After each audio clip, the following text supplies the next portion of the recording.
ভাড়া বাড়ালেও রাজধানীতে বন্ধ হয়নি সিএনজি অটোরিকশা চালকদের স্বেচ্ছাচারিতা।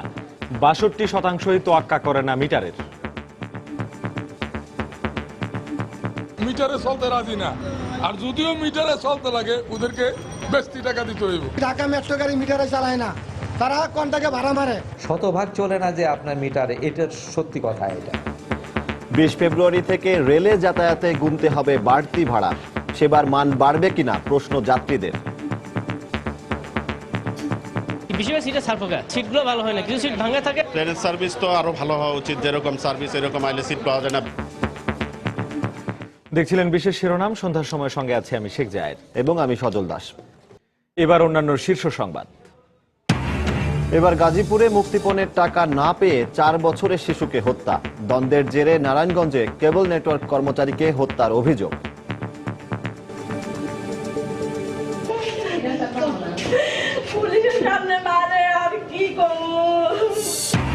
রাজশাহীতে চোর সন্দেহে একজনকে পিটিয়ে মারার অভিযোগ গ্রাম পুলিশের বিরুদ্ধে।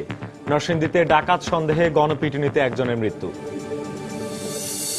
চট্টগ্রামের রাউজানে ২ ভাইকে হত্যার দায়ে বড় ভাইয়ের ফাঁসির আদেশ। কুকুর লেলিয়ে স্কুল ছাত্র হিমাদ্রি হত্যার মূল আসামি ড্যানি কারাগারে। ব্লগার অভিজিৎ হত্যা মামলার তদন্তের অগ্রগতিতে মার্কিন রাষ্ট্রদূতের সন্তোষ। আশাবাদ দ্রুতই ধরা পড়বে অপরাধীরা। এবং মেধা বিকাশে প্রত্যেকটি শিক্ষা প্রতিষ্ঠানে খেলাধুলার পরিবেশ তৈরির তাগিদ প্রধানমন্ত্রীর। প্রত্যেক উপজেলায় মিনি স্টেডিয়াম নির্মাণের ঘোষণা।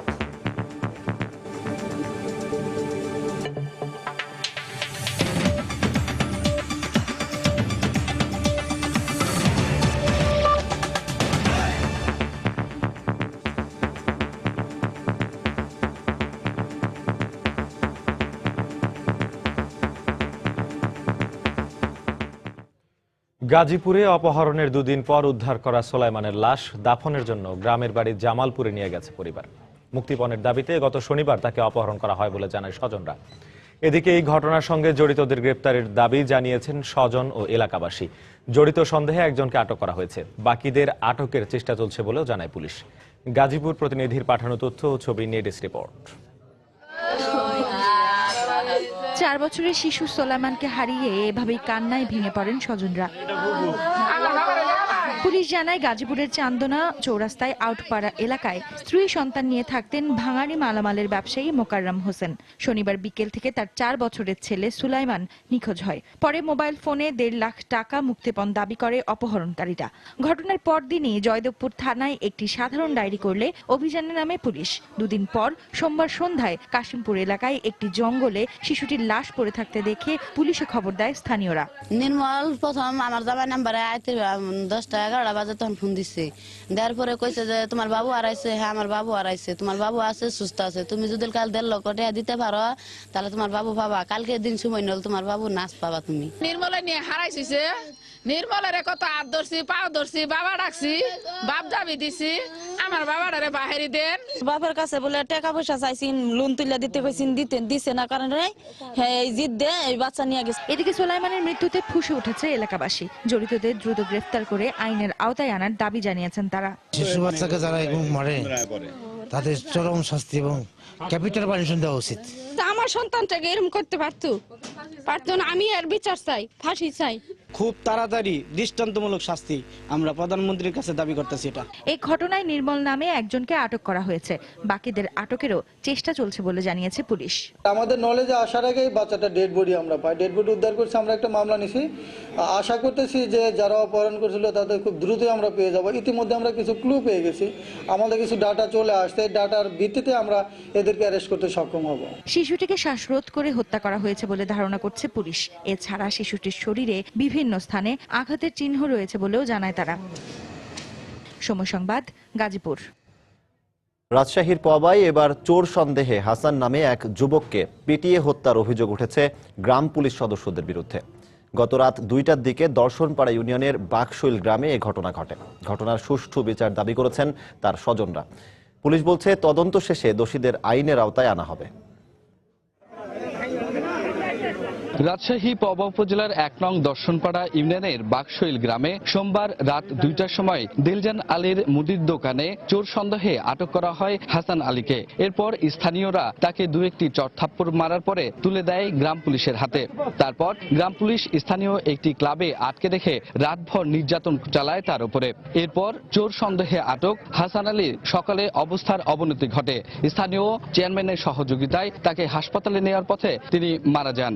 ঘরে হুড়কা দিয়ে মারছে, লাঠি দিয়ে মারছে, আমরা তো দেখিনি, বাইরে আছি আমরা। সকালে যখন আশঙ্কাজনক অবস্থা হয় সব মেডিকেলে নিয়ে যাওয়ার পথে রাস্তাতে মারা যায়। চৌকিদারের হাতে তুলে দিছে, কাইমুদ্দির হাতে আর হুমানের হাতে তুলে দিছে। তাহলে তোরা আইনের লোক, তোরা বোর্ডালি দিতে পারিস, তোরা থানাতে দিতে পারিস, নাহলে কেলাপে তুলেছে, তুলে গোটায় রাত সুচ দিয়ে ফুলেছে, পিটাইছে। পুলিশ জানিয়েছে তদন্ত শেষে দোষীদের আইনের আওতায় নিয়ে আসা হবে। রাত্রে পার্শ্ববর্তী দোকানে ঢুকেছিল, এলাকাবাসী ধরে হয়তো সেখানে দুই একটা মারধর করতেও পারে, করে চৌকিদার দফাদারের হাতে হ্যান্ড ওভার করছে। চৌকিদার দফাদার নিয়ে যাওয়ার পর এখন সকালবেলা এখানকার স্থানীয় চেয়ারম্যান বলছে যে তার কাছে নিয়ে গেছে, তখনও সে জীবিত ছিল, চেয়ারম্যান হসপিটালে পাঠিয়েছে, পথে মারা গেছে। আর এই ঘটনার পরে পলাতক রয়েছে স্থানীয় গ্রাম পুলিশেরা। রাকিবুল হাসান, সময় সংবাদ, রাজশাহী। এদিকে নরসিংদীতে ডাকাত সন্দেহে গণপিটুনিতে ইউসুফ নামে এক যুবক নিহত হয়েছে। গতরাতে পলাশ উপজেলায় এই ঘটনা ঘটে।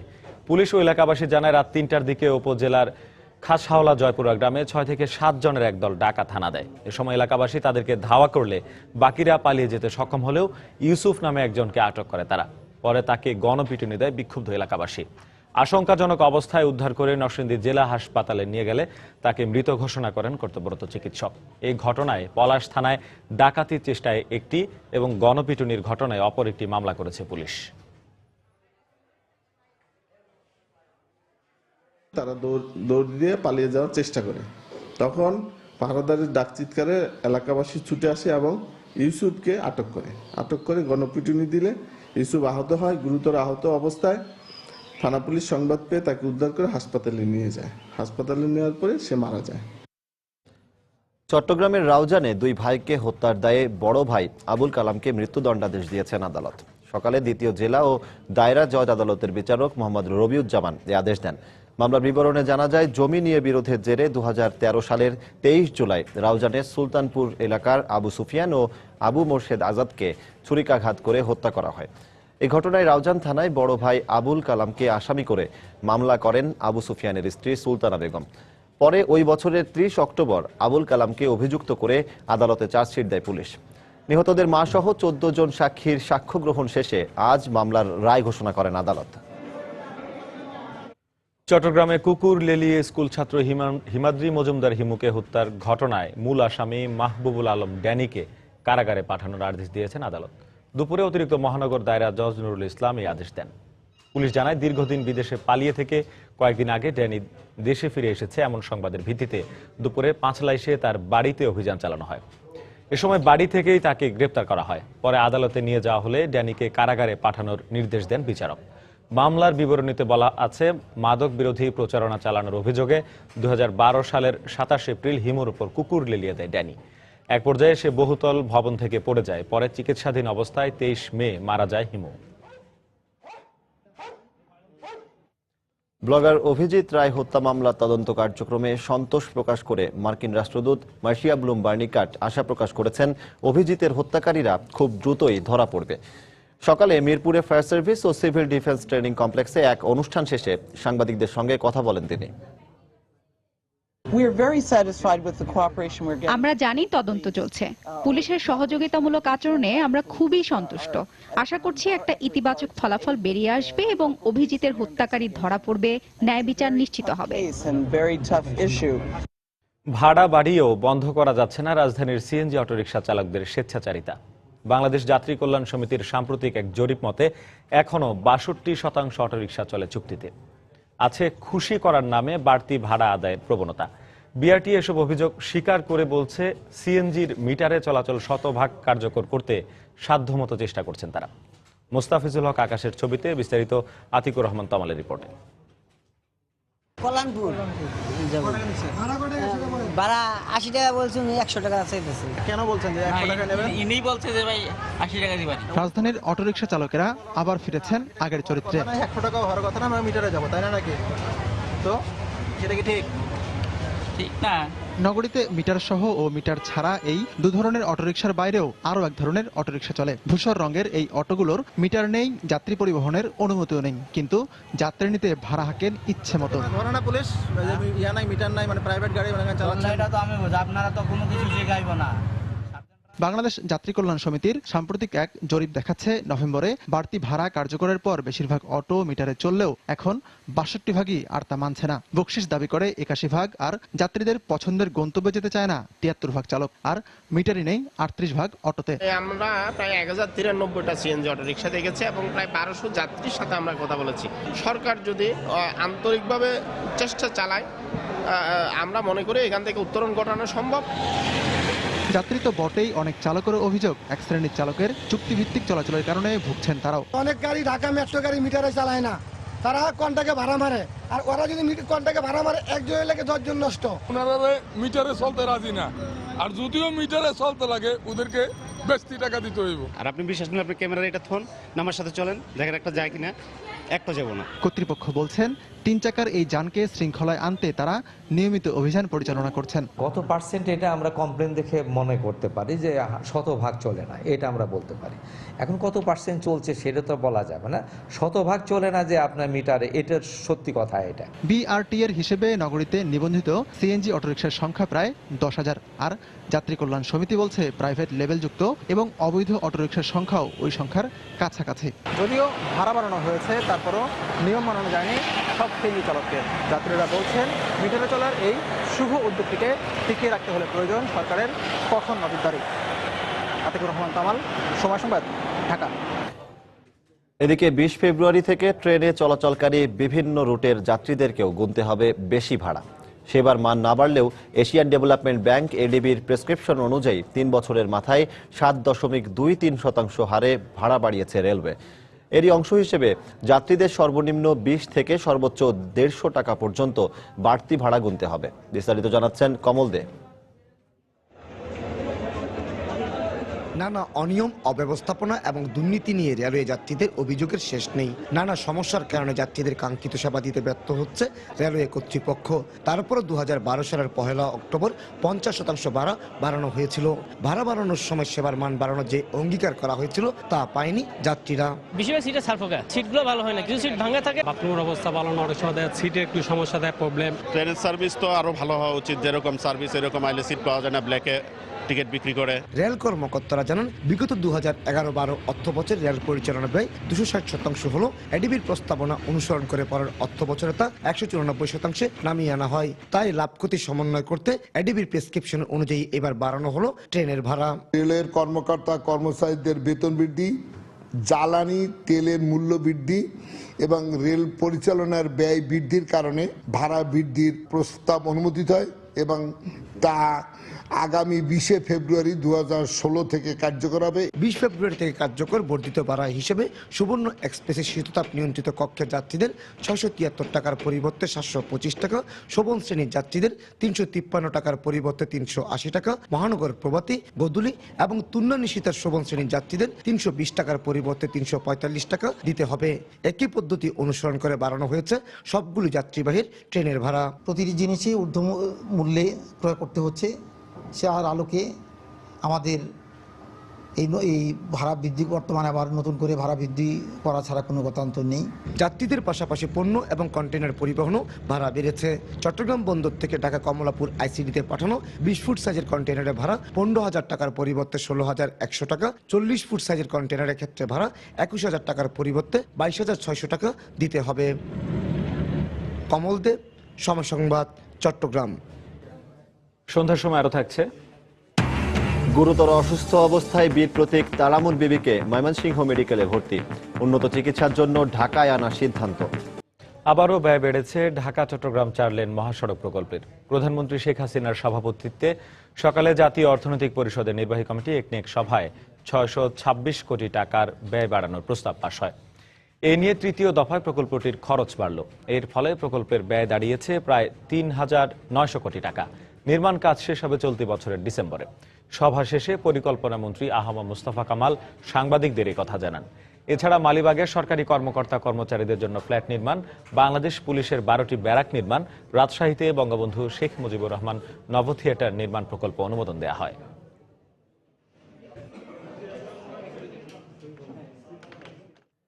দেশকে নেতৃত্ব দেওয়ার মতো করে নিজেদের গড়ে তুলতে শিশু কিশোরদের প্রতি আহ্বান জানিয়েছেন প্রধানমন্ত্রী শেখ হাসিনা। আর এজন্য খেলাধুলা এবং সাংস্কৃতিক কর্মকাণ্ড চর্চার সুযোগ করে দেওয়ার কথা বলেছেন তিনি। বঙ্গবন্ধু জাতীয় স্টেডিয়ামে বঙ্গবন্ধু সরকারি প্রাথমিক বিদ্যালয় ফুটবল টুর্নামেন্ট এবং বঙ্গমাতা বেগম ফজিলাতুন্নেসা মুজিব গোল্ড কাপ ফুটবলের পুরস্কার বিতরণ অনুষ্ঠানে একথা বলেন তিনি। কলসিন্দুর সরকারি প্রাথমিক বিদ্যালয়ের মেয়েদের এই উচ্ছ্বাস চ্যাম্পিয়ন হওয়ার আনন্দে। Bangamata Begum Fazilatunnesa Mujib gold cup football টুর্নামেন্টে 63,509টি স্কুলের মধ্যে সেরা হয়েছে তারা। আর বঙ্গবন্ধু গোল্ড কাপ ফুটবল টুর্নামেন্টে চ্যাম্পিয়ন হয়েছে কক্সবাজারের রাজাখালী সরকারি প্রাথমিক বিদ্যালয়। এই টুর্নামেন্টেও অংশ নেয় 63,000-এর বেশি স্কুল। অংশগ্রহণকারী দল এবং খেলোয়াড়দের বিবেচনায় এ দুটি টুর্নামেন্টকে বলা হচ্ছে পৃথিবীর সবচেয়ে বড় ফুটবল প্রতিযোগিতা। আড়ম্বরপূর্ণ আয়োজনে বঙ্গবন্ধু জাতীয় স্টেডিয়ামে ফাইনাল খেলা উপভোগ করেন প্রধানমন্ত্রী শেখ হাসিনা। পুরস্কার বিতরণ করেন চ্যাম্পিয়ন রানার্স আপ দল এবং শ্রেষ্ঠ খেলোয়াড়দের মধ্যে। এ সময় আগামী দিনের কাণ্ডারি হিসেবে শিশুদের গড়ে তুলতে লেখাপড়ার পাশাপাশি খেলাধুলা এবং সাংস্কৃতিক কর্মকাণ্ড চর্চার উপরও গুরুত্ব আরোপ করেন তিনি। শারীরিক দিক থেকে তারা সুস্থ থাকবে, প্রতিযোগিতামূলক মনোভাব তাদের মধ্যে গড়ে ওঠে, উৎকর্ষ সাধনে অনেক অবদান রাখবে। পাশাপাশি কোনো বিপথে যাবার পথ থাকবে না। খেলাধুলার প্রতি, সাংস্কৃতিক চর্চার প্রতি তাদের মনোনিবেশ থাকলে তারা একটা সুস্থ মানুষ হিসেবে গড়ে উঠবে আগামী দিনে এই বাংলাদেশকে নেতৃত্ব দেওয়ার জন্য। দেশের সব শিশু কিশোরকে খেলাধুলার সুযোগ করে দিতে সব উপজেলায় একটি করে মিনি স্টেডিয়াম নির্মাণে সরকারের পরিকল্পনার কথাও এ সময় জানান প্রধানমন্ত্রী শেখ হাসিনা। শাহ আলী জয়, সময় সংবাদ, ঢাকা। বিএনপির ভারপ্রাপ্ত মহাসচিব মির্জা ফখরুল ইসলাম আলমগীর বলেছেন, সব রাজনৈতিক দলের উপর জেল জুলুম দমনপীড়ন চালিয়ে দেশে একদলীয় শাসন কায়েম করতে চায় আওয়ামী লীগ। সকালে রাজধানীর নয়াপল্টনে ফটো জার্নালিস্ট অ্যাসোসিয়েশন মিলনায়তনে এক আলোচনা সভায় বক্তব্য রাখেন তিনি। এই দেশে রাজনীতিবিদদের সম্মান নষ্ট করছে আরেকটি তথাকথিত রাজনৈতিক দল। এটার উদ্দেশ্য একটাই, সেটা হচ্ছে যে বাংলাদেশে একটি মাত্র দল থাকবে, আর কেউ থাকবে না।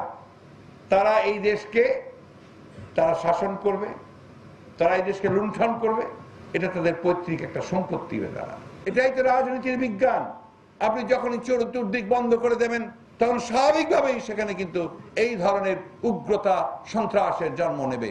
যদি আওয়ামী লীগ সেটা করতে চায়, তার অর্থ হচ্ছে যে আওয়ামী লীগ চায় যে এই দেশে জঙ্গিবাদ এবং উগ্রবাদ বা সন্ত্রাসবাদের জন্ম হোক, এবং সেই কারণেই আজকে তারা ব্যর্থ হচ্ছে আইন শৃঙ্খলা পরিস্থিতিকে রক্ষা করতে। 21 কোটি টাকা ঘুষ নেয়ার মামলা বাতিল চেয়ে বিএনপির সিনিয়র ভাইস চেয়ারম্যান তারেক রহমানের করা আবেদনের চূড়ান্ত শুনানি শেষ হয়েছে। 16 মার্চ এই বিষয়ে রায় দেবেন হাইকোর্ট। বিকেলে বিচারপতি রুহুল কুদ্দুস ও বিচারপতি মাহমুদুল হকের সমন্বয়ে গঠিত হাইকোর্টের দ্বৈত বেঞ্চে শুনানি শেষে রায়ের এ দিন ধার্য করেন আদালত। এর আগে তারেক রহমানের বিরুদ্ধে ঘুষের মামলা স্থগিত করে মামলাটি কেন বাতিল করা হবে না তা জানতে চেয়ে রুল জারি করেন হাইকোর্ট। সাব্বির হত্যা মামলা থেকে বসুন্ধরা গ্রুপের চেয়ারম্যানের ছেলে সাফিয়াত সোভান তানভীরকে বাঁচাতে সাবেক স্বরাষ্ট্র প্রতিমন্ত্রী লুৎফুজ্জামান বাবর ও তারেক রহমানকে 21 কোটি টাকা ঘুষ দেওয়ার অভিযোগ 2007 সালের 4 অক্টোবর রমনা থানায় এই মামলাটি করে দুদক। সন্ধ্যার সময় আরো থাকছে। And the Grammy goes to Taylor Swift. Max Martin, Matt Hannon and Robin, Ali Kayami, Showdown, Taylor. প্রথম নারী শিল্পী হিসেবে গ্র্যামি অ্যাওয়ার্ডের দ্বিতীয়বারের মতো সেরা অ্যালবামের পুরস্কার পেলেন টেইলর সুইফট। সর্বোচ্চ 5টি পুরস্কার জিতলেন র‍্যাপ শিল্পী লেমার। এবং এশিয়া কাপ ও টি-20 আসরকে সামনে রেখে চট্টগ্রামে পর্বের শেষ অনুশীলন সারলেন সাব্বির মাশরাফিরা। আলাদাভাবে অনুশীলন করলেন তাসকিন ও মুস্তাফিজ। কেবল টিভির ব্যবসা নিয়ে দ্বন্দ্বের জেরে নারায়ণগঞ্জের ফতুল্লায় এক কেবল নেটওয়ার্ক কর্মচারীকে হত্যা করা হয়েছে বলে অভিযোগ করেছে তার পরিবার। গত 9 ফেব্রুয়ারি দুর্বৃত্তদের ছুরিকাঘাতে আহত হওয়ার পর সোমবার মধ্যরাতে হাসপাতালে চিকিৎসাধীন অবস্থায় মারা যান শাহজাহান। এই ঘটনায় জড়িতদের দ্রুত খুঁজে বের করে শাস্তির আওতায় আনার আশ্বাস দিয়েছে পুলিশ। সোমবার মধ্যরাতে ঢাকা মেডিকেল কলেজ হাসপাতালে চিকিৎসাধীন অবস্থায় মারা যান শাহজাহান। সকালে তার মরদেহ কর্মস্থল ফতুল্লার নয়ামাটিতে নিয়ে গেলে হৃদয় বিদারক পরিবেশের সৃষ্টি হয়। নিহতের স্ত্রী ও বোনদের আহাজারিতে ভারী হয়ে ওঠে পুরো পরিবেশ। এটার আমরা বিচার চাই, যারা মারছে ফাঁসি চাই। আমার একটা ছোট্ট বাচ্চা আছে, বাচ্চাটার দিকে তাকায় বিচার চাই। এটুকু বাচ্চাটা এতিম করে দিছে। কর্মস্থল কনকর্ড কেবল টিভি নেটওয়ার্কের মালিক জানান, গত 9 ফেব্রুয়ারি নারায়ণগঞ্জের ফতুল্লার আমতলা এলাকায় শাহজাহানকে ছুরিকাঘাত করে দুর্বৃত্তরা। আহত শাহজাহানকে ওই দিন স্থানীয় হাসপাতালে প্রাথমিক চিকিৎসা দেওয়া হয়। অবস্থার অবনতি হলে সোমবার বিকেলে তাকে ঢাকা মেডিকেলে ভর্তি করা হয়। কেবল টিভি ব্যবসার নিয়ন্ত্রণের জেরেই শাহজাহানকে হত্যা করা হয়েছে বলে দাবি কেবল কর্তৃপক্ষের। সন্ত্রাসীরা ওখানে আমাদের অনেক দিন ধরে যাবতীয় আমাদের ডিস্টার্ব করতেছে, আমাদেরটাই কিছু টাকা পয়সা দাবি করতেছে, চাঁদা দাবি করতেছে। আমি তাদের সাথে কোনো আপোষনামা করতে রাজি না এবং কোনো ব্যাপারে তাদের সাথে আমি বসতে রাজি না। এখন মানে তারা আইসা আমার মোবাইল হুমকি টুমকি দেওয়ার পরে আমার অফিসটাকে তালা মেরে দিছে এবং চাঁদা না দিলে ওরা বলতেছে যে আমরা এই এলাকাতে চলে যাই, বিকে আমরা ব্যবসা করবো। এই ঘটনায় জড়িতদের বিরুদ্ধে যথাযথ আইনি ব্যবস্থা নেওয়া হবে বলে জানিয়েছে পুলিশ। এ পর্যন্ত তদন্তে আমরা যতটুকু পেয়েছি যে ওই দিন দুই গ্রুপের মধ্যে ডিশ ব্যবসাকে কেন্দ্র করে পাল্টা দেওয়া হয়। পরবর্তীতে সন্ধ্যাকালে এই ছেলেটাকে আঘাত করা হয়। যে আইনি প্রক্রিয়া আছে সেটা আমরা অনুসরণ করব এবং এটা প্রক্রিয়াধীন আছে। এজাহার দাখিল করার পরে আমাদের তদন্ত যে নামগুলো বেরিয়ে আসবে আমরা তাদের বিরুদ্ধে যথাযথ ব্যবস্থা নেব। শাহজাহানের মরদেহ নারায়ণগঞ্জের ভিক্টোরিয়া জেনারেল হাসপাতালের মর্গে রাখা হয়েছে। তানিন মেহেদি, সময় সংবাদ, নারায়ণগঞ্জ। রাজধানীর বেসরকারি বিশ্ববিদ্যালয়ের এক ছাত্রীকে লাঞ্ছনার অভিযোগে আদাবর থানার এসআই রতন কুমার হালদারের বিরুদ্ধে গ্রেফতারি পরোয়ানা জারি করেছেন আদালত। সকালে ঢাকা দ্রুত বিচার ট্রাইব্যুনাল 4 অভিযোগ আমলে নিয়ে এই পরোয়ানা জারি করেন। গত 31 জানুয়ারি রাজধানীর মোহাম্মদপুর এলাকায় বিশ্ববিদ্যালয় থেকে ফেরার পথে অভিযুক্ত পুলিশ সদস্য লাঞ্ছনার ঘটনা ঘটায় বলে অভিযোগ করেন ভুক্তভোগী ওই শিক্ষার্থী। আর স্থানীয়রা জানান, ওই ছাত্রী আদাবরের এক যুবদল নেতার স্ত্রী হয়, তাকে হয়রানি করা হয়। এ ব্যাপারে অভিযোগ করতে গেলে তা নিতে অস্বীকৃতি জানায় আদাবর থানা পুলিশ। পরদিন ঢাকার নারী ও শিশু নির্যাতন দমন ট্রাইব্যুনালে ভুক্তভোগীর পক্ষে মামলা করা হয়। পরে আদালত এই ঘটনার বিচার বিভাগীয় তদন্তের নির্দেশ দেন। এটিএম বুথ সেবায় এন্টি স্কিমিং ডিভাইস স্থাপন সহ গ্রাহকদের নিরাপত্তা নিশ্চিতে বাংলাদেশ ব্যাংকের বেঁধে দেয়া 1 মাসের সময়সীমা বাড়ানো হবে না বলে জানিয়েছেন ডেপুটি গভর্নর নাজনীন সুলতানা। সকালে বাংলাদেশ ব্যাংক সাংবাদিকদের এই কথা জানানো হয়। এছাড়া প্রতি মাসেই বাংলাদেশ ব্যাংকের পক্ষ থেকে এটিএম বুথ সেবা মনিটরিং করা হবে বলেও জানান তিনি। এদিকে 2 দিন বন্ধ থাকার পর স্বাভাবিক হয়েছে আন্তঃব্যাংক এটিএম বুথ সেবা। ভবিষ্যতে যেন এরকম ভোগান্তিতে পড়তে না হয় সেদিকে নজর রাখার জন্য কর্তৃপক্ষের প্রতি আহ্বান জানান বিভিন্ন ব্যাংকের গ্রাহক। তবে ইস্টার্ন ব্যাংকের গ্রাহকরা শুধুমাত্র ইস্টার্ন ব্যাংকের বুথেই লেনদেন করতে পারছেন। গতকাল এটিএম বুথে বাধ্যতামূলকভাবে এন্টি স্কিমিং ও পিন শিল্ড ডিভাইস রাখার বিষয়ে সার্কুলার জারি করে বাংলাদেশ ব্যাংক। মুক্তিযোদ্ধা বীর প্রতীক তারামন বিবির উন্নত চিকিৎসার জন্য ঢাকায় পাঠানোর সিদ্ধান্ত নেওয়া হয়েছে। আগামীকাল সকালে তাকে জাতীয় বক্ষব্যাধি ইনস্টিটিউটে পাঠানো হবে বলে জানিয়েছেন চিকিৎসকরা। বর্তমানে গুরুতর অসুস্থ অবস্থায় তিনি ময়মনসিংহ মেডিকেল কলেজ হাসপাতালে চিকিৎসাধীন রয়েছেন। গতকাল বিকেলে হাসপাতালের করোনারি কেয়ার ইউনিটে তাকে ভর্তি করা হয়। বীর প্রতীক তারামন বিবির ছেলে আবু তাহের জানান, হঠাৎ করে শ্বাসকষ্টজনিত সমস্যার কারণে তাকে হাসপাতালে ভর্তি করা হয়। তবে গতকালের তুলনায় তার শারীরিক অবস্থার উন্নতি হয়েছে বলে জানিয়েছেন চিকিৎসক। এছাড়া এই মুক্তিযোদ্ধার পরীক্ষা নিরীক্ষা সহ সব ধরনের চিকিৎসা সেবা বিনামূল্যে দেয়া হচ্ছে বলে চিকিৎসকদের পক্ষ থেকে জানানো হয়েছে। আমি নারী মুক্তিযোদ্ধা, আমি অনেক কষ্ট করে দেশ স্বাধীন করছি। আমি বাইচা থাকবার চাই, আমি অকালে জয়রা বড় চাই না। সরকারের কাছে আমি দাবি করি যে আমার মার জন্য ভালো একটা চিকিৎসা প্রয়োজন, যাতে বাইরে একটা চিকিৎসা করতে পারে। বোর্ড ডিসিশন নিয়েছি যে তাকে উন্নত চিকিৎসার জন্য জাতীয় বক্ষব্যাধি ইনস্টিটিউটে পাঠানো হবে এবং আমরা আগামীকাল সকালবেলা ইনশাল্লাহ উইথ অ্যাম্বুলেন্স খাবার উইথ ডাক্তার দিয়ে আমরা তাকে জাতীয় বক্ষব্যাধি হাসপাতালে পাঠাবো।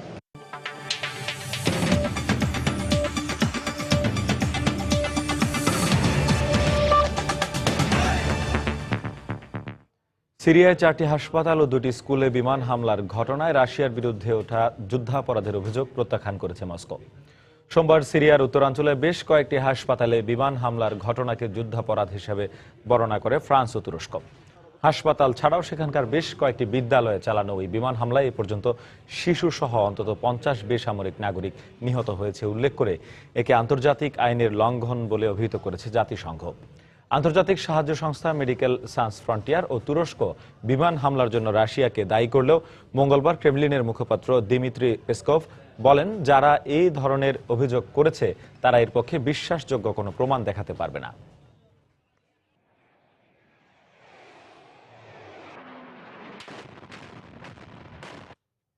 বিশ্বে প্রথম নারী শিল্পী হিসেবে গ্র্যামি অ্যাওয়ার্ডে দ্বিতীয়বারের মতো সেরা অ্যালবামের পুরস্কার পেলেন মার্কিন পপ শিল্পী টেইলর সুইফট। একই সঙ্গে বেস্ট পপ ভোকাল এবং সেরা মিউজিক ভিডিওর অ্যাওয়ার্ডটিও নিজের ঝুলিতে পুরেছেন তিনি। এবারের আসরে বিভিন্ন শাখায় সর্বোচ্চ 5টি পুরস্কার জিতে নিয়েছেন মার্কিন র্যাপ শিল্পী কেন্ড্রিক লেমার। ঘড়ির কাঁটা তখন 7টা ছুঁই ছুঁই। লস অ্যাঞ্জেলসের নোকিয়া থিয়েটারের রেড কার্পেটে তখন একে একে আসতে শুরু করেছেন বিশ্বের জনপ্রিয় সব সঙ্গীত শিল্পীরা। রং বেরঙের বাহারি পোশাক আর মুহুর্মুহ ক্যামেরার ফ্ল্যাশে যেন এক তারার মেলায় পরিণত হয়েছে পুরো হল। এবারের আসরে যাকে নিয়ে ছিল সবচেয়ে বেশি আলোচনা, ছিল ভক্তদের পাহাড় সম প্রত্যাশা, তিনি আর কেউ নন জনপ্রিয় পপ শিল্পী টেইলর সুইফট। তবে ভক্তদের হতাশ করেননি তিনি। তার 1989 অ্যালবামটি ভক্তদের সেই প্রত্যাশা মিটিয়েছে ইতিহাসে প্রথম নারী শিল্পী হিসেবে দ্বিতীয়বারের মতো অ্যালবাম অব দি ইয়ারের গ্র্যামি জেতার মধ্য দিয়ে। শুধু এই একটি শাখায় নয়, নিজের ঝুলিতে পুরেছেন আরও 2টি Grammy. Album of the year গ্র্যামিটি টেইলর সুইফটের ঝুলিতে গেলেও এবারের আসরে সর্বোচ্চ 5টি গ্র্যামি জিতে নিয়েছেন জনপ্রিয় র্যাপ শিল্পী কেন্ড্রিক লেমার। এছাড়াও ওয়্যার আর ইউ নাও অ্যালবামের জন্য প্রথমবারের মতো বেস্ট ড্যান্স রেকর্ডিং এর গ্র্যামি জিতেছেন টিনেজ হার্টথ্রব জাস্টিন বিবার। আর বেস্ট রক অ্যালবামের গ্র্যামিটি গেছে ব্রিটিশ রক ব্যান্ড মিউজের ঘরে। অ্যাওয়ার্ড প্রদান ছাড়াও এবারের আসরের অন্যতম আকর্ষণ ছিল Taylor Swift, Justin Bieber, Lionel Richie সহ ব্রিটিশ শিল্পী অ্যাডেলের পরিবেশনা। যদিও অডিও সমস্যার কারণে গান গাওয়ার সময় কিছুটা বেগ পেতে হয় অ্যাডেলকে। গ্র্যামি অ্যাওয়ার্ডের 58তম আসরে এবার বিভিন্ন শাখায় 83টি অ্যাওয়ার্ড প্রদান করা হয় জনপ্রিয় সব সঙ্গীত শিল্পীদের মাঝে। অন্যয় কর্মকার, সময় সংবাদ।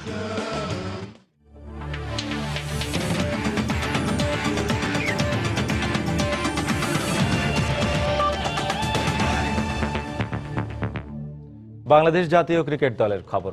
এশিয়া কাপ ও টি-20 বিশ্ব আসরকে সামনে রেখে মঙ্গলবার চট্টগ্রাম পর্বের শেষ অনুশীলন করেছে বাংলাদেশ জাতীয় ক্রিকেট দল। জহুর আহমেদ চৌধুরী স্টেডিয়ামে সকাল থেকে কোচ হাতুরু সিংহের অধীনে অনুশীলন করেছে মাশরাফি রিয়াদরা। 24 ফেব্রুয়ারি থেকে শুরু হতে যাচ্ছে এশিয়া কাপের মূল পর্ব। এর আগে অনুশীলনের মধ্য দিয়ে টি-20 ফরম্যাটে নিজেদের ত্রুটিগুলো শুধরে নেয়ার চেষ্টা করেছেন মাশরাফি বাহিনী। এর ধারাবাহিকতায় খুলনা পর্বের অনুশীলনের পর 8 ফেব্রুয়ারি থেকে বন্দরনগরী চট্টগ্রামে শুরু হয় প্রস্তুতি ক্যাম্প। খুলনার মতো চট্টগ্রাম পর্বেও ছিল প্রস্তুতি ম্যাচ। পুরোপুরি ফিট না হওয়ায় পেসার মুস্তাফিজুর রহমান আলাদাভাবে অনুশীলন করেছেন। 10 দিনের কন্ডিশনিং ক্যাম্প শেষে মঙ্গলবার রাতে ঢাকায় ফিরবেন টাইগাররা। 3 দিন বিরতির পর 20 ফেব্রুয়ারি থেকে শুরু হবে প্রস্তুতি ক্যাম্পের ঢাকা পর্ব।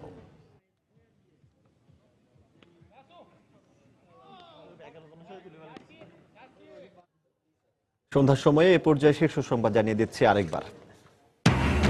এবার গাজীপুরে মুক্তিপণের টাকা না পেয়ে 4 বছরের শিশুকে হত্যা। দ্বন্দ্বের জেরে নারায়ণগঞ্জে কেবল নেটওয়ার্ক কর্মচারীকে হত্যার অভিযোগ।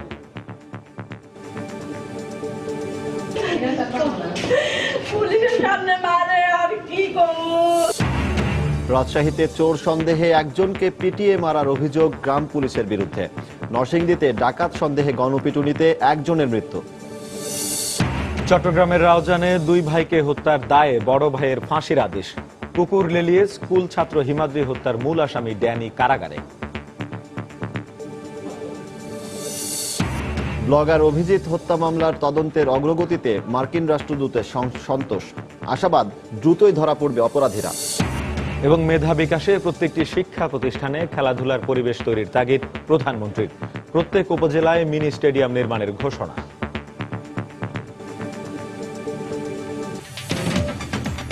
এই ছিল সন্ধ্যার সময়। যে কোনো খবর পেতে ভিজিট করুন সময়নিউজ.tv। সঙ্গে থাকুন সময়।